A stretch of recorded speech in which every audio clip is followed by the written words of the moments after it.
but I called him. I said, would you like to give us a little hand? We don't need help with Iran, but if you'd like, give us a hand with Iran. He said, no thanks.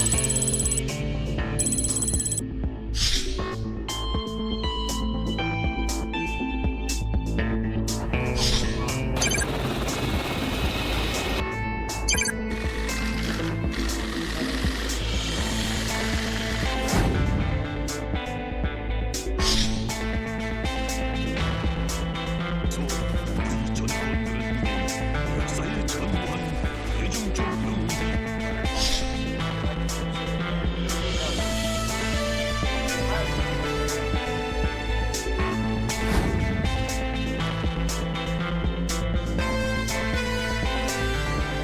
여러분 안녕하십니까? 오늘 여러분과 함께 나눠볼 주제는 참으로 무겁고도 안타까운 이야기입니다. 역사를 돌이켜보면 지정학적 한계를 극복하고 세계를 호령했던 나라에게는 분명한 공통점이 있었습니다. 반도라는 고립된 지형, 또 혹은 섬이라는 작은 한계를 뛰어넘어 세계 패권국으로 도약했던 역사적 대반전의 순간들, 여러분들도 잘 알고 계실 겁니다. 고대 그리스와 로마를 한번 보십시오. 삼면이 바다로 둘러싸인 반도 국가라는 지리적 환경은 대륙 세력의 압력과 침략자라는 치명적인 약점을 안고 있었습니다. 하지만 그들은 바다로 눈을 항상 돌렸습니다. 그리고 고대 그리스는 뛰어난 항해술과 또 해상 네트워크를 통해서 대륙의 거대 제국 페르시아를 살라미스 해전에서 수장시키면서 헬레니즘 문화를 세계에 뿌렸습니다. 로마 역시 이탈리아 반도의 육군 국가로 출발했지만 지중해 해양 강국 카르타고와 포에니 전쟁을 치르면서 해군을 육성했습니다. 결국 지중해를 우리의 바다라 부르면서 유라시아와 북아프리카를 아우르는 대제국을 건설했습니다. 근대사의 섬나라 일본과 영국의 사라는 또 어떻을까요? 1902년 당시 화려한 고립을 고수하던 세계 최강 패권국 영국이 대륙 세력인 러시아의 남하를 저지하기 위해 동아시아의 신흥국 일본과 영일 동맹을 체결했습니다. 이 동맹을 발판 삼아서 일본은 러일 전쟁에서 승리하고 또 제1차 세계대전의 승전국 지위까지 얻어내며 동양의 작은 섬나라에서 단숨에 세계 5대 강국의 반열에 올랐습니다.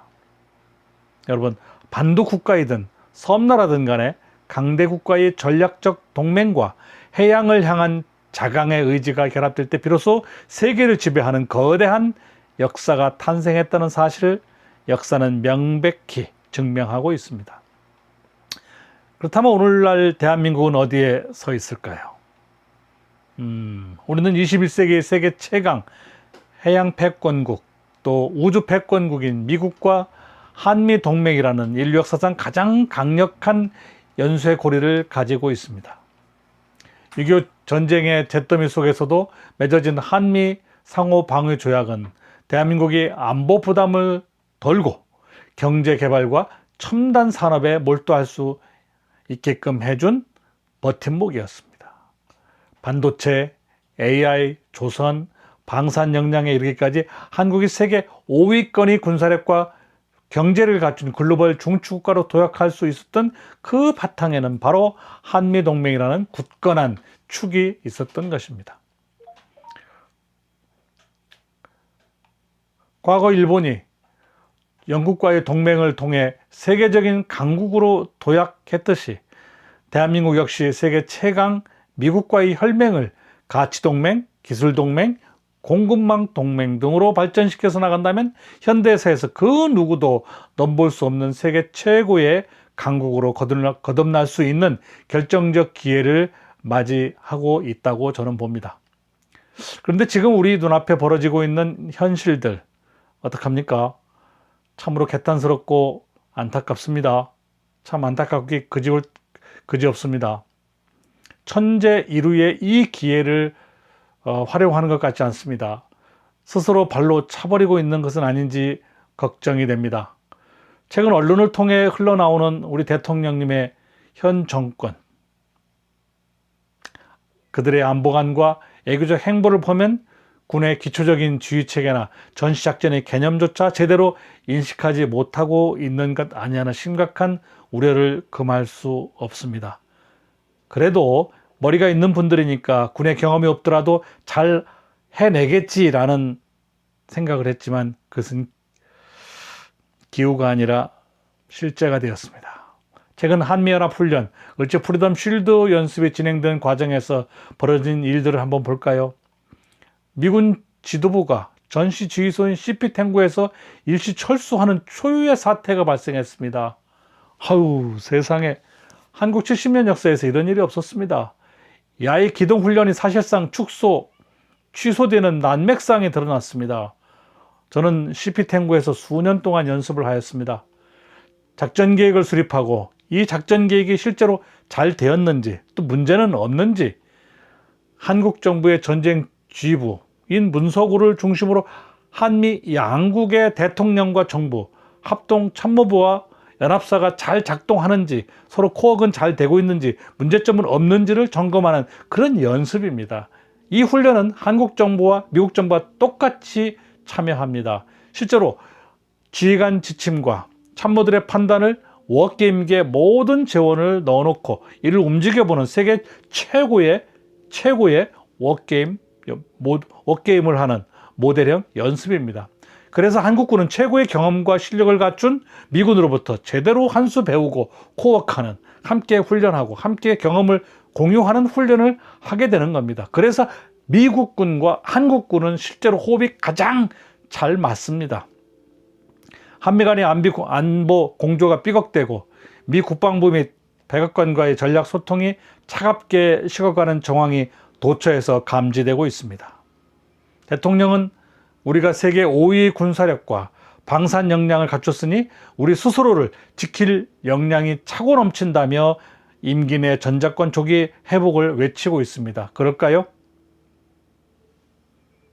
안보와 군사는요, 단순히 무기 몇 대 더 만들고 방산 수출 조금 늘렸다고 완성되는 게 아닙니다. 현대전, 특히 북한의 핵 위협이 현실화된 상황에서 작전계획 501호나 미 전략사령부의 핵 전력이 어떻게 연동되어 동작하는지 그 복잡한 한미연합 커맨드 시스템의 본질을 이해하지 못하고 그 던지는 구호, 그저 안보 미천이 드러나는 헛소리라고 저는 보여집니다. 죄송합니다. 헛소리이자 위험천만한 포퓰리즘에 불과하다고 저는 생각합니다. 국민들도요, 이제는 알 것 다 압니다. 더욱이 미국과의 대미 투자 약속 이행이 지연되고 있지 않습니까?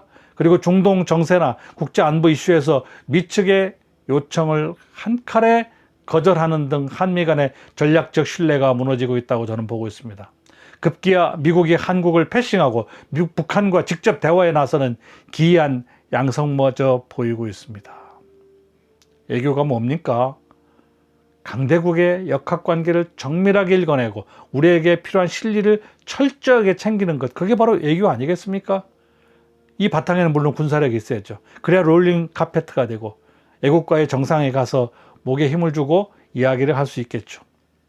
과거 서희 장군이 거란의 의도를 파악해서 강동 6주를 얻어내고 광해군이 명청 교체기의 경랑 속에서 실리 애교를 펼쳤던 것처럼 확실한 자강과 전략적 유연성이 결합되어야 합니다.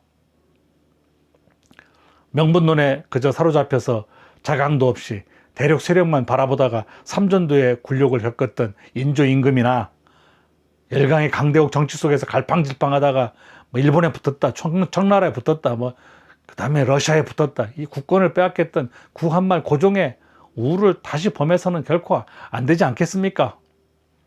우리 자칭 애교 천재라 불리시는 대통령과 현 집권 세력에게 묻고 싶습니다. 지금 벌어지고 있는 한미 동맹의 균열과 안보 위기 상황을 과연 제대로 직시하고 있기는 한 겁니까? 확실합니까? 반도국가의 지리적 운명을 도약을 기회를 바꿀 수 있는 이 소중한 한미동맹의 가치를 진정 알고는 있는 것입니까? 이것은 군생활을 하면서 장병들에게 장교들은 당연히 몸에 익히고 있습니다. 당연히 이리 해야 된다라고 믿고 있습니다. 대통령께서 그 길을 앞장서서 가주시기를 기대하고 있습니다. 정치인들 앞장서주기를 바라고 있는 겁니다. 우리 이재명 대통령께서 지금이라도 자신의 안보관을 근본적으로 점검하고 한미동맹이라는 안보와 외교의 기틀을 조속히 수습해 주시기 바랍니다. 대한민국을 세계적인 강국으로 끌어올리기를 진심으로 기대합니다. 국정을 책임진 지도자라면 현실을 똑바로 보고 미국과의 전략적 협력을 공고히 하는 것이 중요합니다. 그래서 나라의 미래를 열어 젖혀야 하지 않겠습니까? 만약 이러한 정세 변화를 깨닫지 못하고 똥꼬집과 그릇된 진영 논리에 사로잡혀서 세계사적 도약의 기회를 스스로 발로 차버린다면 그것을 바로잡지 못하는 무능한 국정 운영이 계속된다면 우리 대한민국과 우리 국민은 참으로 지칠에도 복이 없는 민족이 되는 것이죠. 반도는 침략의 통로가 될 수도 있지만 준비된 국가에게는 세계를 향해 나아가는 위대한 전초기지가 됩니다. 우리 대한민국이 지혜롭고 결단력 있는 안보 외교를 통해 세계 속의 당당한 패권 강국으로 거듭나기를 강력히 촉구합니다. 오늘 방송 여기까지 마치겠습니다. 감사합니다.